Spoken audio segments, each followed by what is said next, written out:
నమస్కారం టీవీ7 న్యూస్ కి స్వాగతం। ముందుగా ముఖ్యాంశాలు।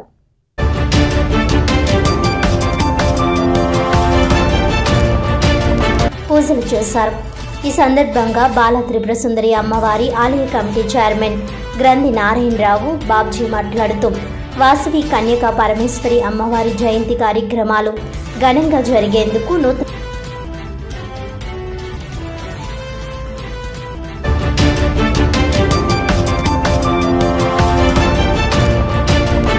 ప్రభుత్వం ఎంతగానో సహకరించిందన్నారు। వాయిస్ 7 ఇక వివరాల్లోకి వెళ్తే గుమ్మం ముందు పసుపు కుంకుమ నిమ్మకాయలు ఉంచి క్షుద్ర పూజలు చేసి బలిచ్చిన విధంగా హై డ్రామా క్రియేట్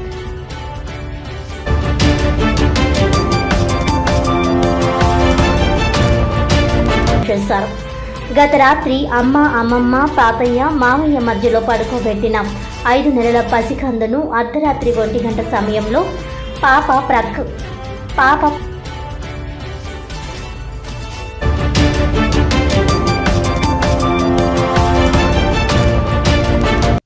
ఇక డీటెయిల్స్ చూస్తే కాకినాడ రూరల్లో దాతల సహాయంతో ముందుకు వెళ్తున్న ఎస్పీసీఏ గోశాలను సుమారు 2 కోట్ల రూపాయలతో అభివృద్ధి చేసేందుకు రూరల్ ఎమ్మెల్యే పంతం నానాసి భూమి పూజ నిర్వహించారు।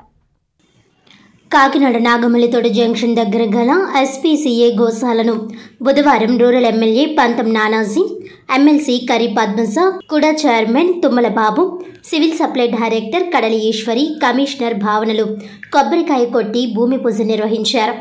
ఈ సందర్భంగా వారు మాట్లాడుతూ గోవుల సంరక్షణ కేంద్రంగా గోశాల గత కొన్ని సంవత్సరాలుగా దాతల సాయంతో నడుస్తుందని, ప్రభుత్వం పూర్తి స్థాయిలో నిధులు కేటాయించలేదని, ఇప్పుడు కూటమి ప్రభుత్వంలో సుమారు 2 కోట్ల రూపాయలతో గోశాలకు రోడ్లు, డ్రైన్స్ మరియు పారిశుధ్య కార్మికులతో ఎప్పటికప్పుడు పరిశుభ్రతతో ఉండడం ద్వారా వచ్చిన దాతలకు ఎటువంటి ఇబ్బందులు లేకుండా చూడడం వంటివి నిర్వహించడం జరుగుతుందని తెలిపారు।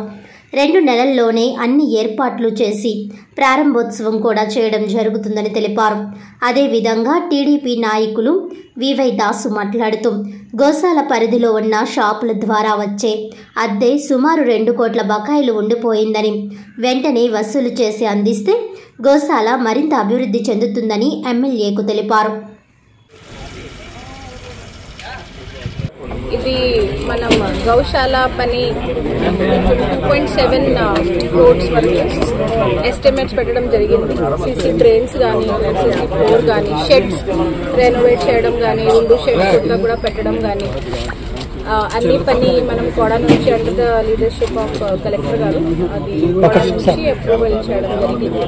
సో ఆ పని కొద్దిగా లీగల్ హర్డల్స్ వచ్చినాయి, but I M very happy to state that we one that legal hurdle. అప్పుడు ఇది ఏం లేదు, సో మనం ఇప్పుడు వార్ మోడ్లో ఈ పని మొదలు పెడదాము। ఒక 2 monthsలో జూన్ ఎండ్ వరకు ఒక టార్గెట్ పెట్టేసి అన్ని పని కంప్లీట్ చేసేస్తాము।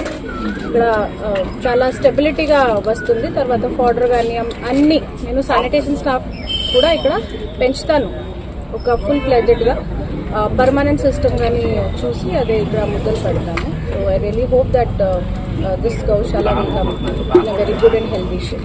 చాలా కాలంగా దాతల మీద ఆధారపడి ఇక్కడ రాజుగారు ఇతర ప్రజలందరూ చాలా మంది దాతల మీద ఆధారపడి గోశాల ముందుకు వెళ్తా ఉంది। ఈరోజు కూడా కలెక్ట్ చేసుకుని కూడా వైస్ చైర్మన్ గారు తెలియదు, చైర్మన్ గారు తెలియదు కలెక్ట్ చేసుకుని కలెక్టర్ గారు కూడా ముఖ్యంగా భాగస్వామ్యం వీరందరూ వాళ్ళు దీన్ని డెవలప్ చేయడానికి సుమారు 2 కోట్ల పైన అమౌంట్ దీని మీద వెచ్చించడానికి టెండర్ కూడా పెట్టడం జరిగింది। పండితులు చెప్తారు గోసేవే దైవసేవ, గోరక్షరక్తి అని కూడా చెప్తారు। అనేక సందర్భాల్లో నాకు కూడా ఇక్కడ సేవ చేసుకునే భాగ్యం లభించింది, అది నిరంతరం నాకు కూడా లభించాలని, అలాగే ముందు ముందు ఎవరన్నా సేవలు చేయబోస్తూ ఉంటే ఒక సిస్టమేటిక్గా ఒక టైం టేబుల్ ప్రకారం చేసుకుంటూ ఉంటే ప్రతిరోజు ఇబ్బంది లేకుండా ఆ రోజుకి ఆ రోజు పరిగెత్తే పరిస్థితి రాకుండా ఒక టైం టేబుల్ సిస్టంలో తీసుకుని వెళ్ళాలని, అలాగే దీనికి సౌకర్యం గోవులు సౌకర్యంగా ఉండగా వర్షాకాలం ఎండాకాలంలో ఏ కాలంలో కూడా ఇబ్బంది రాకూడదని మంచి మనసుతో చైర్మన్ గారు కానీ వైస్ చైర్మన్ గారు కానీ కలెక్టర్ గారు కానీ అందరూ చేశారు। రోజు 300 మీటర్ల రహదారులు కూడా పెట్టారు, ఎందుకంటే ఈ రోజు ఇక్కడి నుంచి మళ్ళీ లోపలికి పోసుకోవడానికి మెన్ పవర్ ఈ రోజుల్లో చాలా కష్టమైపోతా ఉంది. మెన్ పవర్కి చాలా ఎక్కువ డబ్బు అవుతా ఉంది. దానివల్ల రోడ్లు కూడా నిర్మించి దగ్గరికి వెళ్ళా మనం విజిటర్ వచ్చినా కానీ ఒకవేళ ఏదైనా మెటీరియల్ వచ్చినా కూడా దగ్గరికి వెళ్ళేటట్టు ఏర్పాట్లు చేయడం జరిగింది. మెయిన్ శుభ్రత, ఇక్కడ కావాల్సింది శుభ్రత. దానికి తగిన స్టాఫ్ని ఆమె ఇస్తానని చెప్పారు కమిషనర్ గారు. చాలా కృతజ్ఞత దానికి. అలాగే ప్రధానంగా నేను ఇందులో డ్రైన్స్ ఇంక్లూడ్ అయ్యలేదో నాకు ఐడియా లేదు. డ్రైన్ ఇంక్లూడ్ అయితే మటుకు డ్రైన్ చాలా మంచిది. డ్రైన్ లేకపోతే డ్రైన్ ఇంక్లూడ్ అవ్వాల్సిన అవసరం ఉంది. అట్లాగే దీన్ని ఎప్పటికప్పుడు క్లీన్ చేయడానికి ప్రతిదానికి కూడా స్టాఫ్ ఇస్తానందుకు చాలా సంతోషిస్తా ఉన్నాను. గోసేవ చేసుకోవడం అన్నది అందరికీ పుణ్యం. దీన్ని కొంచెం వైడ్ పబ్లిసిటీ చేసి, ఎందుకంటే అనేక మంది దాతలు ఉన్నారు నిజంగా కూడా ఎలా చేయాలో ఏంటో తెలియదు. అది ఎలా చేయాలి ఏంటి అన్నది మనం కూడా మీ ద్వారా, మీడియా ద్వారా, వ్యక్తుల ద్వారా తీసుకుని వెళ్ళాలని చెప్పి వేళ ఇక్కడికి వచ్చేసినటువంటి ఈరోజు మన కాకినాడ నగరం నడిబొడ్డులో ఉన్నటువంటి గోశాల చాలా ఇబ్బందికర పరిస్థితుల్లో ఉన్న సందర్భంలో మరి అనేక మంది ఈరోజు మన ఇండియాలో గోమాతను పూజించేటువంటి పరిస్థితులు.